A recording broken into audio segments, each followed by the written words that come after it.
আসসালামু আলাইকুম। ওয়ালাইকুম আসসালাম। রিদা কেমন আছো? আলহামদুলিল্লাহ ভালো। রিদা, আজকে আমরা কুমিল্লা জেলা সম্পর্কে আরো কিছু প্রশ্নের উত্তর জানবো, ঠিক আছে? জি। বলো তো রিদা, কুমিল্লা জেলার একজন মহিলা কবির নাম বলো। সুফিয়া কামাল। কুমিল্লা জেলা মোট কতটি উপজেলা আছে? 17টি উপজেলা আছে। কুমিল্লা জেলার সবচেয়ে বড় উপজেলা কোনটি? মুরাদনগর। কুমিল্লাকে বিভাগে উন্নতি করতে সরকার কি নাম দেন? পদ্মা ও মেঘনা। ময়নামতি কোন জেলায় অবস্থিত?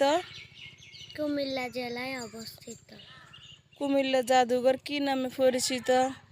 ময়নামতি জাদুঘর। কুমিল্লার সবচেয়ে সুন্দর দর্শনীয় পার্ক কোনটি? Magic paradise.